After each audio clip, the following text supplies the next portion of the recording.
Hey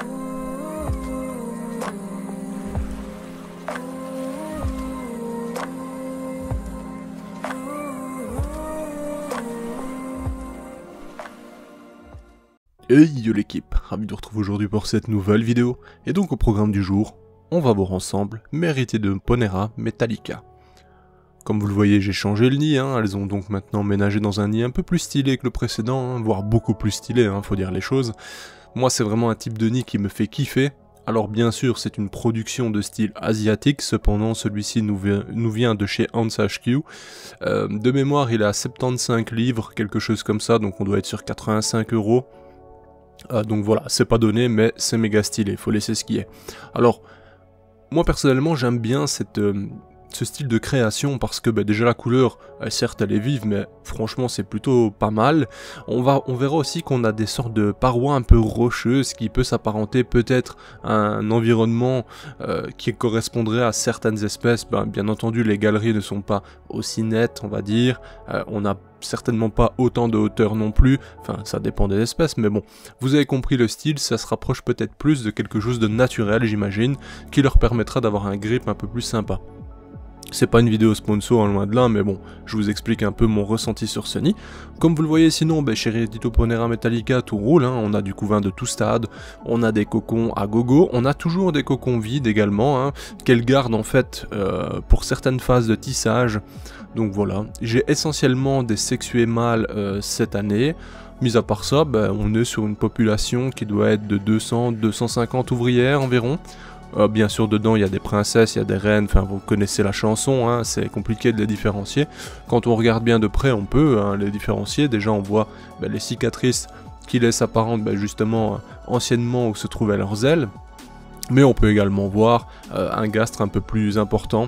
Bref, il y a quelques petits détails qui nous permettent de voir, mais bon. Sachez d'ailleurs que je vais mettre cette colonie en vente, je vais vous expliquer pourquoi. En fait, j'aimerais refaire cette aventure en partant avec 2 fondations. Donc, j'aimerais trouver à l'occasion 2 fondations avec ouvrières, d'une provenance sûre, pas acheter à n'importe qui va me dire ouais t'inquiète c'est pas brood boosted, donc brood boosted ça veut dire tout simplement couvain boosté, parce que ça ne m'intéresse pas. Je veux absolument des ouvrières avec, une reine avec des ouvrières mais vraiment de petite taille, de toute façon ça se remarquera très facilement. Et j'aimerais justement repartir de zéro, mais avec du coup 2 nouvelles reines quoi. Comme ça je vous explique aussi quelles sont mes motivations. C'est tout simplement qu'en fait, cette année, j'ai pas réussi à trouver de personnes encore qui voulaient échanger des sexués. Excepté une personne qui est bien loin de moi, je vais dire, et que je ne souhaitais pas déranger plus que ça, parce que déjà son setup ne permet pas d'aller chercher les sexués, donc s'ils sortent pas dans l'aire de chasse, il ne sait pas faire d'échange. Mais mis à part ça, j'ai trouvé vraiment personne de volontaire pour les échanges, quoi. Mais donc déjà, il n'y a pas des centaines de colonies qui traînent de Heredito Ponera Metallica, mais je veux dire, les gens ont des possibilités, ont la possibilité de faire des tests qui peuvent s'avérer concluants. Sachez que moi j'ai fait mes tests avec très peu d'expérience, j'ai échoué parce que la reine qui était prometteuse vraiment, avec qui j'avais eu directement des larves etc, est morte sans aucune raison, mais la personne avec qui j'avais échangé les sexués a réussi lui à reproduire d'Heredito Ponera Metallica. Il a maintenant une nouvelle colonie qui se développe vraiment bien, avec déjà plus de 150 ouvrières. Donc dites-vous que c'est totalement jouable, parce que la reproduction d'Heredito ne se fait pas de la même façon que des Camponotus par exemple. Camponotus, pour reproduire Camponotus, je pense sincèrement que c'est très très difficile, et qu'il nous faut de grands espaces avec de grands volumes, bref. Quand je parle de grand volume, c'est peut-être même à l'échelle d'un hangar, bref. Mais ici, pour Heredito Ponera, pour moi, c'est totalement réalisable dans de petites boîtes qui contiennent justement, vous savez, pour abriter, pour vendre des blattes, etc. Je pense que c'est totalement jouable comme ça, sous certaines conditions, bien entendu. Mais on pourrait profiter, par exemple, d'un orage, d'un jour où il fait lourd, etc., même chez nous, et profiter pour chauffer un peu plus à ce moment-là et tenter des choses, bref. Je pense sincèrement que Heredito Ponera Metallica, c'est fortement jouable cette reproduction. Et donc, je me donne pour but d'essayer. Peut-être que ça sera dans 2 ans, 3 ans, le temps que je mène à bien de nouvelles colonies, de nouvelles fondations. Peut-être le temps que je trouve aussi quelque chose de valable, parce que il y a beaucoup de reines qui sont vendues. Bon, c'est très compliqué, souvent la qualité est moindre, elles ne fondent jamais, bref, c'est vraiment compliqué. Et donc ben voilà, mon but c'est ça en fait. Voilà pourquoi je vais vendre cette colonie, pour me relancer et recommencer, tout simplement. Et en espérant justement avoir 2 reines qui vont me donner de quoi réaliser mes tests par la suite, quoi. Enfin bref, sinon la colonie que vous avez sous les yeux, elle est canon, hein, elle est magnifique. Le nid, je trouve que le nid embellit encore la colonie parce que, comme je dis, certes c'est une production un peu asiatique, mais c'est hyper stylé, quoi. On ne peut pas dire que c'est de mauvaise qualité ou de mauvaise facture parce que ça vient d'Asie, loin de là, hein, franchement. Mais bon bref, après les avis, vous savez, hein, vous êtes libre de ne pas aimer par exemple, ce que je comprendrais totalement. Mis à part ça, ceux qui ne connaissaient pas l'espèce de Rhytidoponera metallica, c'est quand même vraiment canon. On a une couleur qui est très particulière, on a un peu, vous savez, lorsqu'il y a une flaque au sol de diesel ou quelque chose du style d'essence plutôt, on remarquera ces nuances très changeantes avec ces variations de couleurs, je trouve que on retrouve un peu ça chez Rhytido. Selon l'éclairage, vous avez vraiment des variations importantes. On est quand même sur une base assez verte, assez émeraude de ce style. Mais bon, ça n'empêche qu'on peut avoir des dégradés de violet, de mauve, de bleu dedans. Enfin, c'est super stylé. Alors, cependant, il faut rester lucide. C'est une espèce qui pique, qui peut générer chez l'homme un choc anaphylactique, et non pas que chez l'homme, hein, mais... Donc voilà, si vous êtes sensible justement aux piqûres d'insectes, méfiez-vous. La douleur, je ne pense pas que ce soit vraiment très douloureux lorsqu'elle vous pique, mais voilà, il faut rester conscient. Il y a des avantages à cette espèce, c'est qu'elle ne grimpe pas les parois ou très difficilement, donc... personnellement, j'ai jamais vu grimper, que ce soit du plastique, que ce soit du verre ou quoi que ce soit, donc... à ce niveau-là, bon voilà, si votre setup est fermé correctement, il y a vraiment zéro risque, et quand je dis fermé, c'est uniquement les bouchons sur les côtés, parce que grimper en hauteur, elles ne le feront pas. Voilà, dans l'idée, c'est... voilà. Vous pouvez également vous amuser avec dans le style où ça chasse en fait, hein. C'est une espèce qui chasse réellement pour s'alimenter. Je vous avais parlé dans des vidéos précédentes, notamment de leurs facultés et de l'aide qu'elles apportent d'ailleurs aux agricoles, on va dire, en Australie, parce que dans les champs, justement, tout ce qui est nuisible, elles vont un peu s'en occuper, aller les consommer, parce que pour elles, c'est de la nourriture, donc c'est parfait. Et donc ça aide aussi, dans leur milieu, les agriculteurs.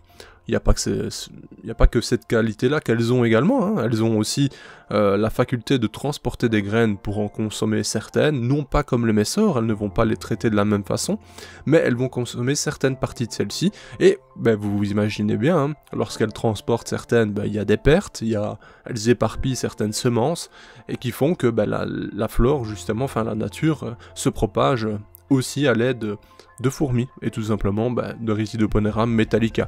Alors, il n'y a pas que les Metallica, hein. Je pense que de mémoire, il y a quand même une multitude de Rhytidoponera qui font pratiquement les mêmes choses, donc bref, je trouve ça fascinant. C'est une Australienne, hein, donc je l'ai dit, hein, mais je le précise, c'est donc une espèce qui nous vient d'Australie. On la retrouve aussi sur quelques îles avoisinantes, mais bon, voilà. Alors, est-ce que je suis déçu ou autre de m'en séparer? Pas vraiment, parce que je me dis que j'ai déjà profité de la colonie un petit moment. Certes, j'adore, hein. Franchement, j'aime vraiment l'espèce, c'est pour ça que je suis pas pressé, en fait. Elles seront d'ailleurs demain à la bourse à Bailleul, hein.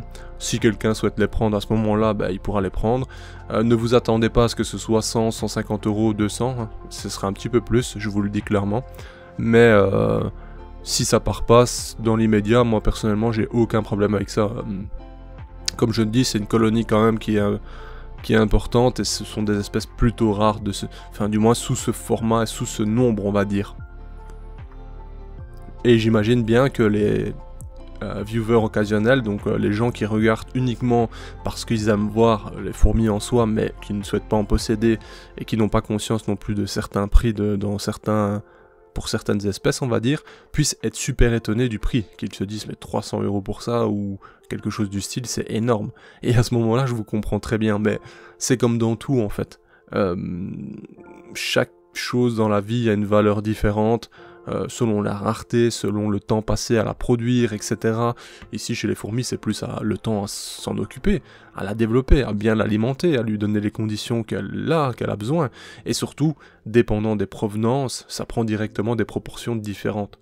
Un simple exemple, mes AFN Agoster, soit mère d'amis, qui nous viennent donc de Madagascar, le simple fait que ça vienne de Madagascar, le prix augmente parce que c'est tout de suite plus complexe d'obtenir ce type d'espèces, comme d'autres espèces d'ailleurs, mais bon bref, vous comprenez un peu j'imagine. Donc voilà pourquoi certaines espèces peuvent être plus chères que d'autres. Un simple exemple un peu tout bête, hein, mais nous, nos messeurs Barbarus, qu'on peut trouver en France, en Espagne, enfin vous voyez un peu l'idée, ben en fait, si vous envoyez vos messors comme ça, enfin ceux qui vendent, je vais dire, et qui récoltent pour l'export, ben dites-vous qu'au Canada ou ce genre de choses, c'est tout de suite des 50, 100 € peut-être pour une messor, alors que chez nous, ça se vend quelques centimes, vous voyez l'idée? Donc voilà. Enfin, quelques centimes en grande quantité, hein, voilà. Sinon, je vais dire une petite fondation, etc. On est sur 5, 10 €, parfois plus, ça dépend des boutiques ou des vendeurs, mais bon. D'ailleurs, n'hésitez pas, hein, s'il y a des Canadiens dans les commentaires qui peuvent confirmer mes dires vis-à-vis des prix des messors ou des espèces importées d'Europe. C'est toujours intéressant de voir justement ce que vous en pensez, parce que, bon, j'ai déjà eu des retours en discutant avec certains d'entre vous, mais c'est vrai que si certains d'entre vous peuvent le confirmer, c'est assez sympa. Il y a aussi une partie très importante dont on ne voit pas, qu'on n'entend pas spécialement parler, mais c'est pareil, les messors, ça ne part pas qu'en Amérique, hein, ça part en Asie énormément, et là-bas c'est pareil, hein, ça se vend à prix d'or. Hein. Donc chérissez bien vos messors, parce que ici, certes, ça peut devenir basique, on va dire, enfin, messor Barbarus notamment, hein, parce que c'est quand même celle-ci qui est un peu phare, on va dire. Ça peut vous sembler basique comme espèce et vous pouvez vous dire que tout le monde en a, mais dans certains autres pays du monde qui sont bien loin de vous, bah, elles ont une valeur nettement supérieure et un attrait encore plus poussé. Donc bon, la richesse des uns, parfois, ça peut séduire un peu tout le monde, bref. Tout ça pour dire que quand on regarde vraiment, c'est une fourmi qu'on ramasse, ça n'a pas de valeur, on la prend à la nature. Comment dire qu'une fourmi peut coûter aussi cher ? Mais ce qui va déterminer son prix, c'est tout ce qu'il y a derrière. Et ce qu'il faut prendre en considération également, je donne un exemple, admettons j'ai une colonie maintenant de 700 ouvrières de Lasius, SP noir, hein, simplement, ben en fait il faut se dire que une colonie de 700 ouvrières à l'heure actuelle, qui est-ce qui possède ça, et qui peut proposer à la vente une colonie aussi grande entre guillemets? Ben pas grand monde. Et donc il faut prendre en considération le temps que cette personne a mis pour bien l'alimenter, pour bien s'en occuper, et tout ça peut justement justifier des prix supérieurs, j'imagine, par moment. Enfin voilà. Certes, je suis pas en train de faire un cours de comment on doit vendre ou de comment on doit acheter, hein, loin de là, hein, chacun achète ce qu'il veut et au prix qu'il veut, ça ne me regarde pas et peu m'importe, mais je trouvais bien de faire quelques précisions comme ça qui pourraient peut-être aiguiller certaines personnes. Enfin voilà, j'espère en tout cas que vous avez profité de ces images. Hein. Au final, j'ai parlé d'Eritido, mais pas vraiment de ce qu'on a vu dans les images. Je vous ai fait vraiment une compilation de plusieurs moments que j'ai filmés, que j'appréciais, que je trouvais assez sympa, etc. J'espère en tout cas que ça vous plaît. Ça se trouve, c'est peut-être même la dernière vidéo de cette colonie sur la chaîne. Peut-être qu'on en verra des petites fondations bientôt. Hein. Enfin, j'espère en tout cas en trouver. Et à ce moment-là, ben, ça nous ouvrira les portes d'une nouvelle aventure, hein, avec justement bien plus d'ambition. Et je pense que ça peut être vraiment intéressant.